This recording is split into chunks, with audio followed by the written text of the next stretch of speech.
Guy yesterday, and Oh, he's oh, we're live. We're live. okay. Good morning, everybody out there in Facebook live stream land and YouTube land. We are having some technical difficulties at Rio Grande Center for Spiritual Living this morning. So, what you're going to get is a lovely invocation by practitioner and chaplain Talia Hiron, and I hope I pronounced that right. And then you're going to get my talk, and we're going to skip all the rest of the fluff. We're going to skip the fluff today. We're just going to jump right on in and go for it. So, Talia, can you please start us off with an absolutely lovely invocation? Thank you, Reverend Karen. And what I know is that all is perfect, no matter how it looks, and no matter the appearances, and no matter how all of the stars and the sound and the technicalities come together or don't. All is here by divine purpose and appointment. And so are you, and so are we.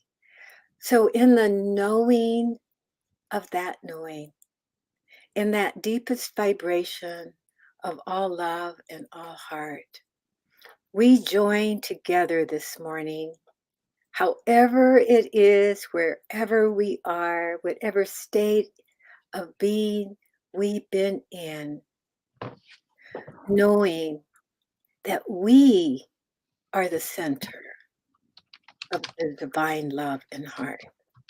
We ourselves carry that vibration of the divine essence.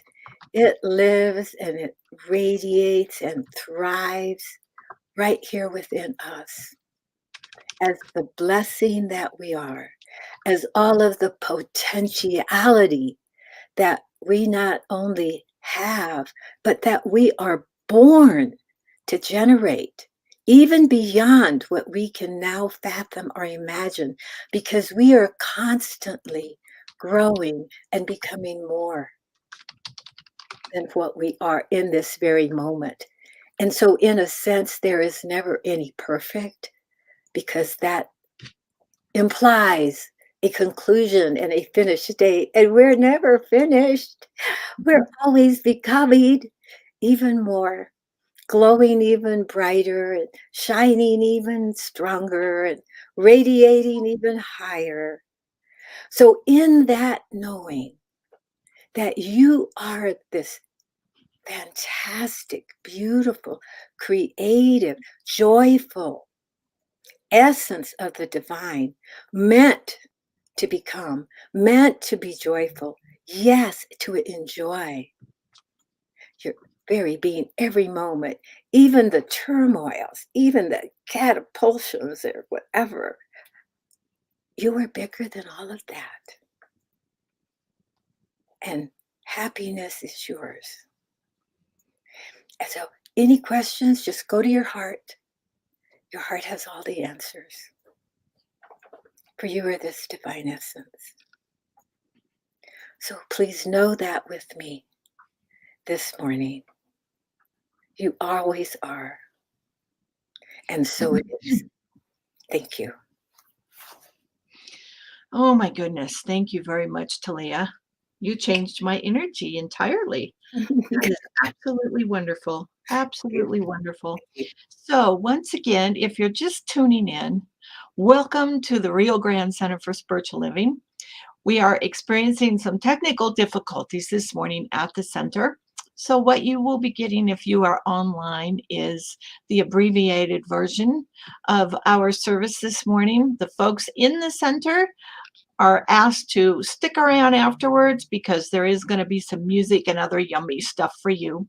But for right now, you've got that beautiful invocation done by Talia that set the tone for us. And I'm going to dive into my talk in just a minute here, but I want to preface it by saying that, the title of my talk today is If You're Happy and You Know It. And I'm feeling particularly happy this morning. I went out and I have to share with you. So I guess I am diving into my talk, but this isn't on my notes here.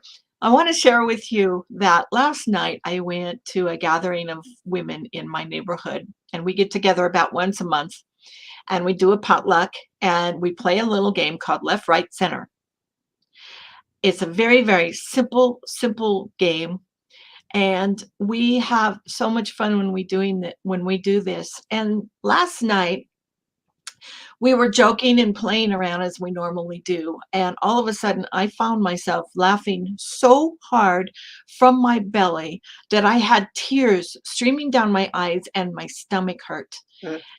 And everybody else joined in. And pretty soon, the whole table of women, and I think there were 7 or 8 of us there, we were all doing those belly laughs with tears streaming down our eyes and gut level, like it was hurting my stomach. It's like I have to stop laughing now, but I couldn't stop laughing.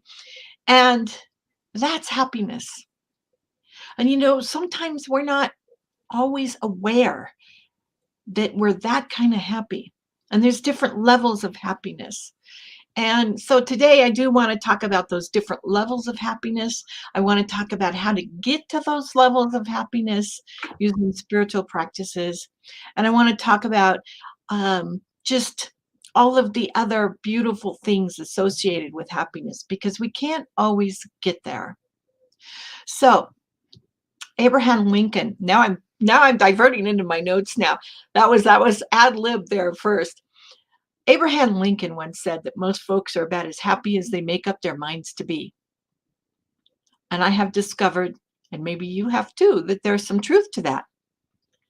Ernest Holmes said that the ability to control your experiences and have them result in happiness, prosperity, and success lies in your own mind and the way you use it. Now, I don't know about you guys, but for me, that says it all. Our happiness comes from within. It comes in our own mind and the way that we use our mind. And so much of my talk today is going to talk about how we can successfully use our mind to be happy and know it. So we do teach spiritual practices and principles around here with the ultimate goal of living more successfully. And I don't know about you, but for me, part of success means I feel happy and then I know I'm happy. We are sometimes called a teaching order around here. And I love that description in Centers for Spiritual Living that we are a teaching order. Yes, there's the churchy stuff. Yes, on Sundays, people like to gather and do fellowship and hear the music and have all that wonderful churchy stuff. But I'm here at Centers for Spiritual Living because of the teaching. That is what called me. That's what drew me initially. It's what keeps me here is the teachings. And so we teach, and we teach spiritual practices and principles. And so, last night I was able to laugh, a full-on belly laugh, complete with tears streaming down my eyes and stomach ache. Now, you can't force that.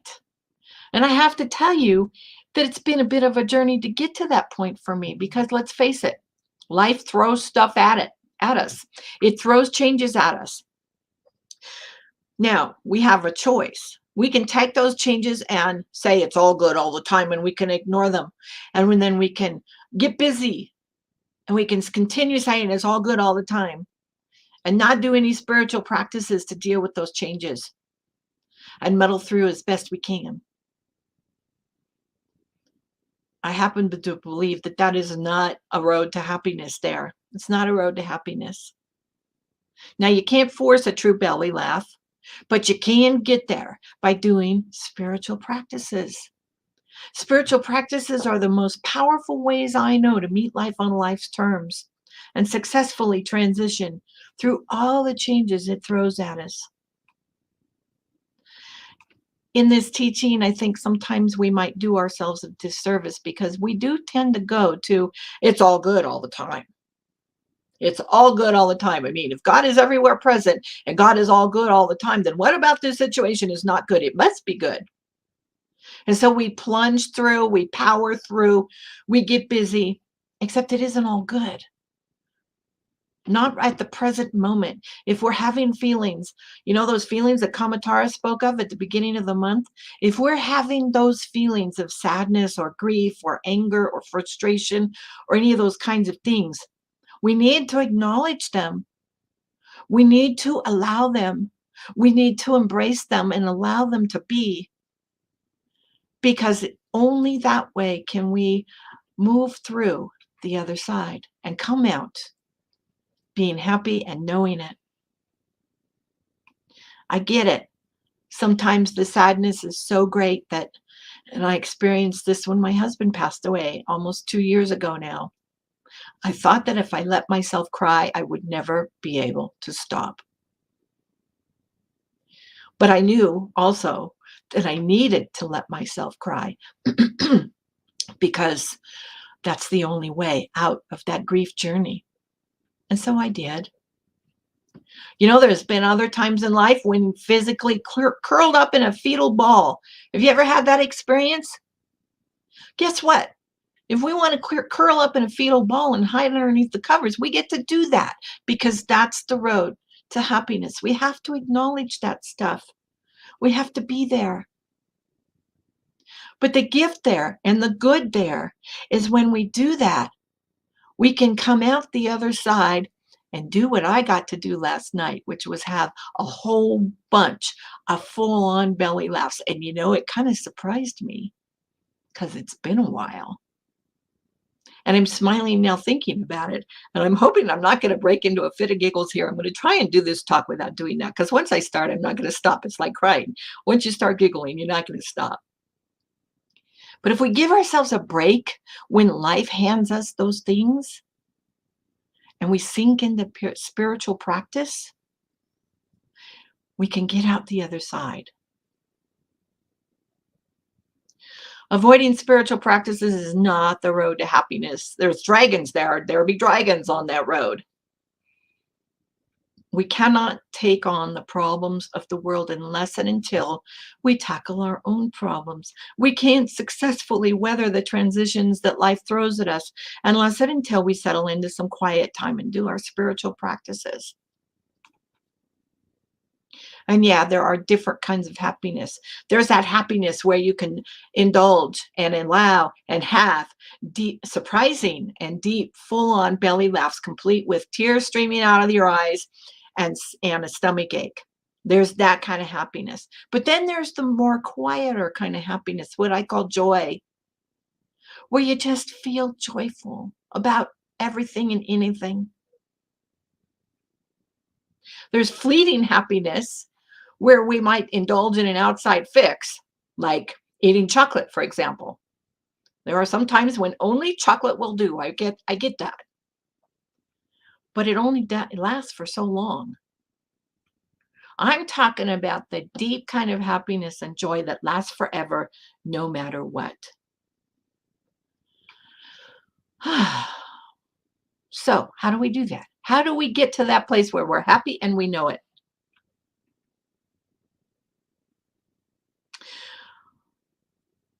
I'm going to propose something very radical. We always have that nugget of happiness inside of us. Always, always, always. Our job is to reach it and allow it to come to the light, allow it to come to fruition. It's always there. We just don't always know it. So how do we do that? We've got our tools. We have our spiritual practices. And, sometimes when I'm thinking about spiritual practices, I thought about, you remember, well, you may not remember. It wasn't during my lifetime, certainly, but I heard stories. Remember those old guys that used to travel around in tents, and they'd set their tents up and they'd sell elixirs, although the more cynical of us called it snake oils. They sold snake oil. And according to the people who were selling the snake oil cured everything, all of our ills. Those formulas were guaranteed to make us happy. Well, later on, we learned that didn't work so well. We still have elixirs today, though. I call them outside fixes. There's nothing wrong, again, with an outside fix. Sometimes we just need to have some chocolate. Sometimes we just need to get away and walk in the forest. But when we return, the things that are making us unhappy are still there. So we need to do something that lasts longer and goes deeper than that outside fix. So if we do our spiritual practices, guess what? We need less and less of those outside fixes. And then comes that magical, wonderful time where one can simply enjoy a piece of chocolate just because it tastes like heaven. Now, I keep going back. Almost every talk I give, I go back to spiritual practice. And it's for two reasons. One is because I have learned spiritual practices are powerful beyond measure. We cannot measure how powerful those things are. And you won't know how powerful they are until you do them. I can share with you that I have accomplished what other people called impossible in my life many times over solely because of spiritual practice, nothing else. The other reason why I keep going to spiritual practice is because I regularly and frequently encounter people who refuse to do them. They give them lip service. For example, most of us can say a treatment with the best of them. We give really powerful, powerful treatments. They're good, they're yummy. But do we live that treatment? Do we get our minds changed from that treatment? And for those of you who are new to this teaching, a treatment is a form of affirmative prayer, by the way. Ernest Holmes said that prayer changes the mind of the one doing the praying. So when we do a treatment and we're praying to have a different manifestation in our life, we must also pray to have our minds be changed, because that's where it starts, is within. It starts with the changing of our minds. So that's one spiritual practice that helps us be happy and know it, is treatment. But we have to change our minds. We have to know this piece. Another spiritual practice, here's some others, a bunch of others. We have a class around here. It's called Spiritual Principles and Practices. They developed this class a few years ago, and I've taught it a couple of times. I love this class. In this class, there are 8 spiritual practices listed. But if you count the subcategories in those practices, there's 25 of them. So there's lots of different ways that we can do spiritual practice. My point is, there's much we can do to bring the happiness that is within each and every one of us to the light, so that we can know we are happy. So here's some of those spiritual practices that allow us to fully embody and know our happiness. Gratitude, self-awareness, and compassion. Now, I need to mention the subcategories of compassion because they're important. Forgiveness, and sacred service, just so you know. Gratitude, self-awareness, and compassion, which includes forgiveness and sacred service. So here's a little gratitude tip for you. They taught me this in practitioner class. I had to list in writing every single day 10 items for which I was grateful for 30 days. Now, here's the key to this practice. I could not repeat a single thing on my list. Now, if you're anything like me, you might cheat a little. Don't cheat. I've cheated before. It's not helpful. Here's how we cheat. So, for example, I'm grateful for all my fur babies. I have 6 of them. I have 2 dogs, 2 cats, and 2 horses. I've just listed 6 things. They're all the same thing, though. So if I list my fur babies on my gratitude list one day, I can't then on subsequent days go and list my dogs, my cats, and my horses. I've already listed them. Don't cheat. Don't cheat. It doesn't work. Do the gratitude list, 10 different things every single day for 30 days. So by the end of a month's period, and you can start today, even though it's mid-month, it's May 15th. It's a good day to start a gratitude list. Don't cheat. Remember, Ernest Holmes said, we can only receive as much as we allow ourselves to receive. If we cheat, we're limiting ourselves. We're preventing ourselves to receive the full gifts of making such a gratitude list. So if we do this by the end of the 30 days, we've got 300 things for which to be grateful.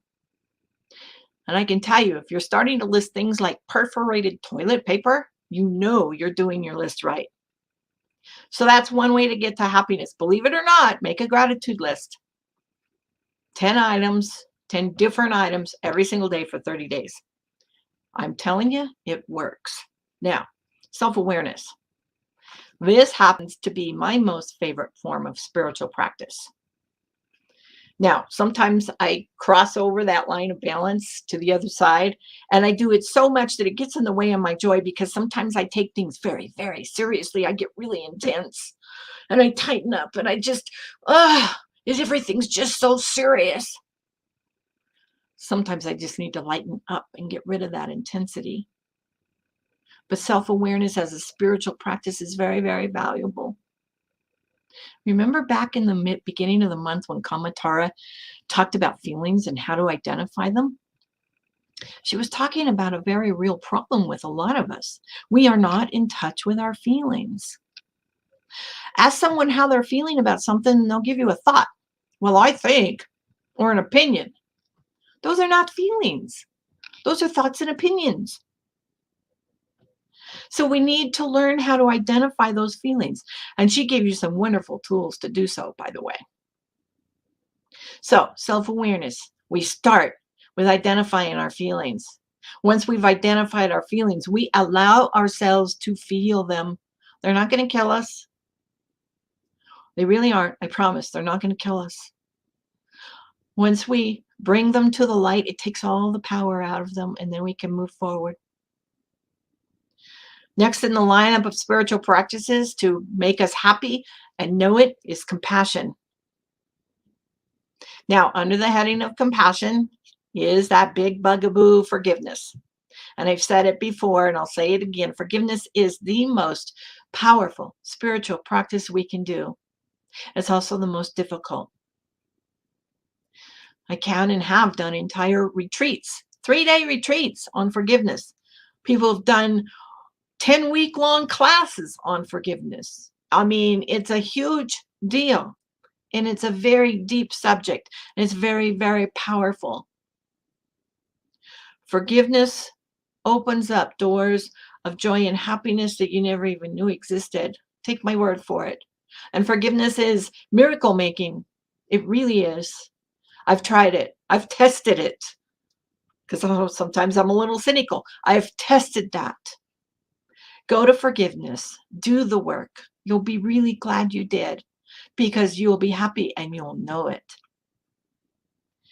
Under the other listing of compassion is sacred service. You know those things you volunteer for? Don't do it because you think you should. Do it because it's your passion.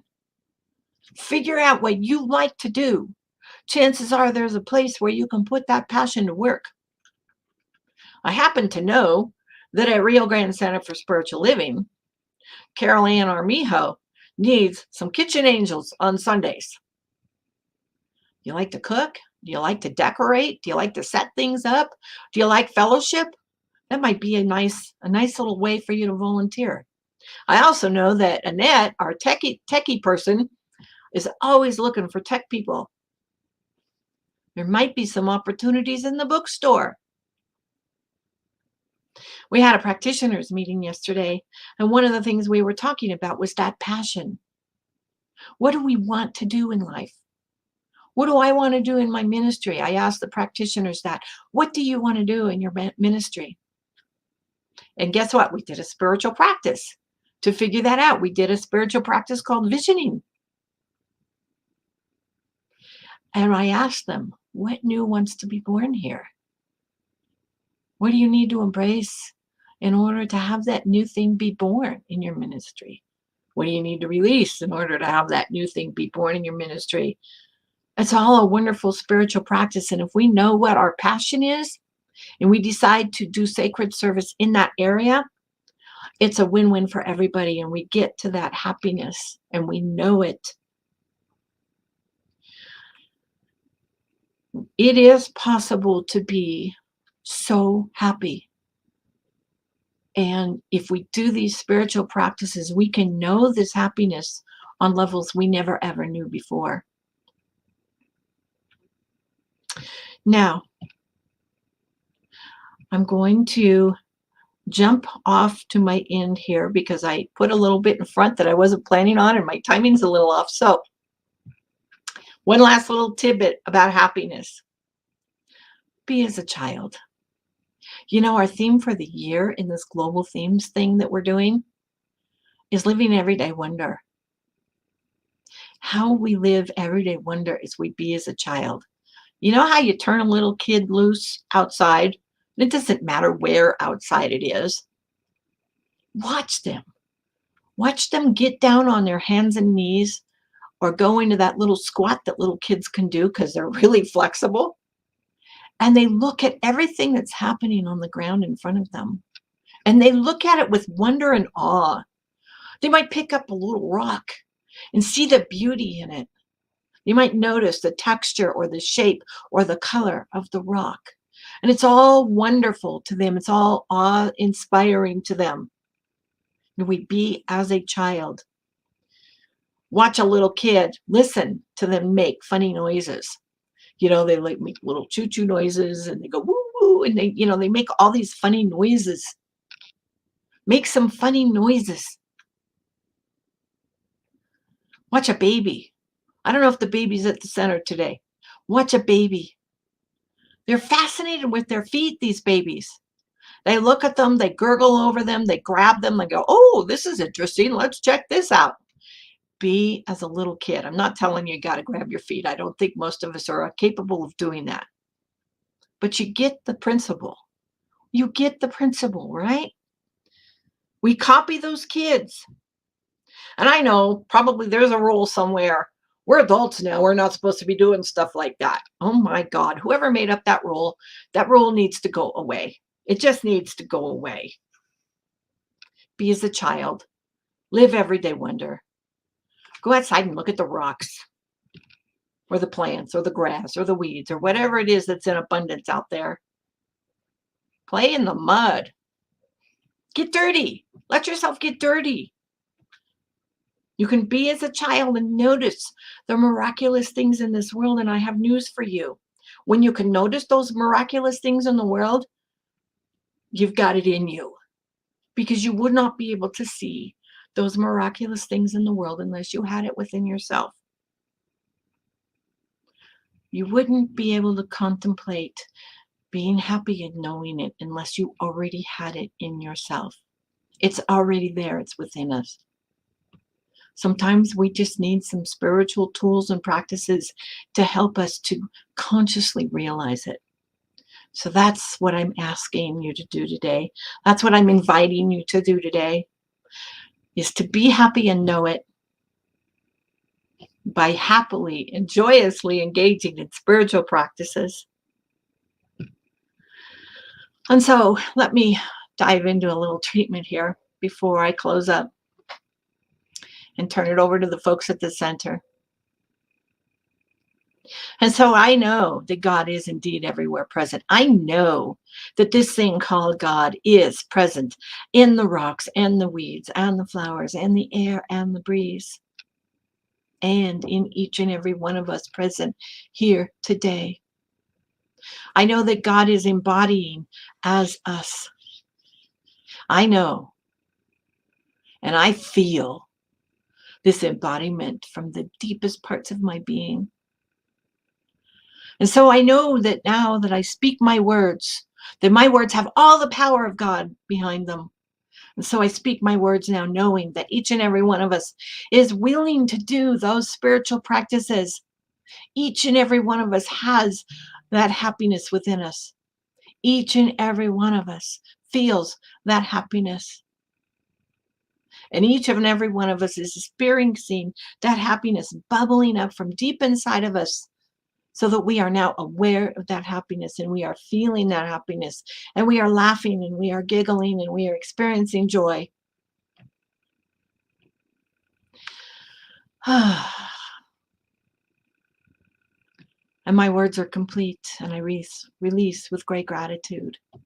And so it is.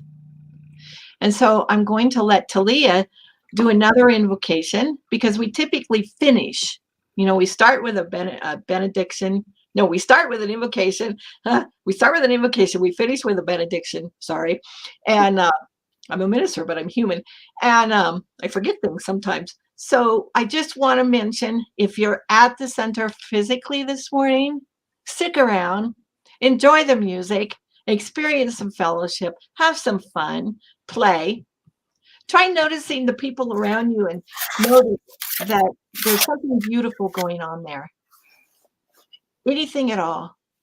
Like the first thing I noticed about Talia this morning when I saw her face on the screen, she's got these little sparkly things in her hair. And I went, oh, how fun. I want to do that. That's so much fun. So do that.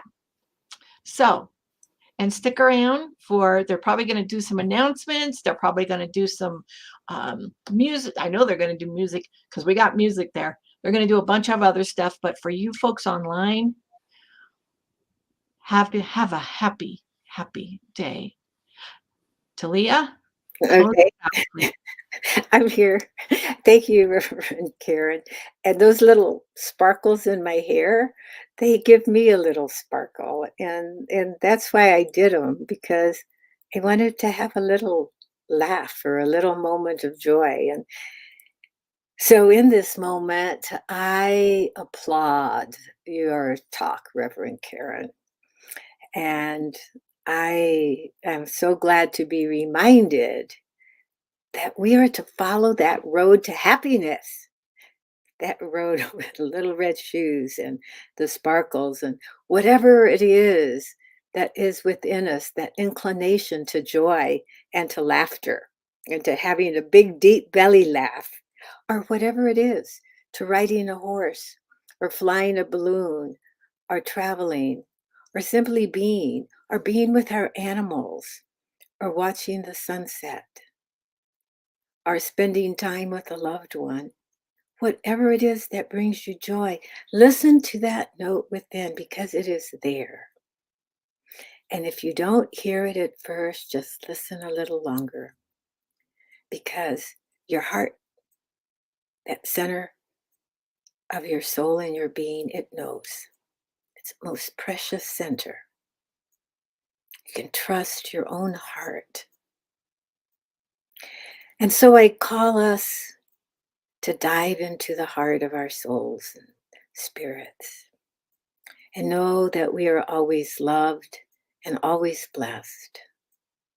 And it is in love and blessings and with inspiration on happiness and laughter and joy and the right to enjoy that we set forth now to go forward in our days with blessings and love, knowing we are the love, we are the blessing. It is ours. Let's claim it and enjoy. So please say with me, and so it is. And thank you very much for bearing with us this morning with all of our technicalities, but we're here with you in love and in spirit. Amen. And so it is. Thank you, thank you, thank you. Mhm. That's beautiful, Talia. One last little word, because ministers always have to have the last word. You can support the Rio Grande Center for Spiritual Living by donating. We love donations. I can tell you personally that it feels good to spread that wealth around a little bit, even if it's not a lot of wealth, even if it's only $1 or $2, whatever it is, give a little. And you can do so by going to our website, Rio Grande Center for Spiritual Living.org. I believe it's riograndecsl.org. Yes, it's riograndecsl.org. Donate, please help us out. Give, do your sacred service in that manner. And life is good and very good and filled with happiness and joy. Thank you so much. Thank you. Bye, everybody. Bye.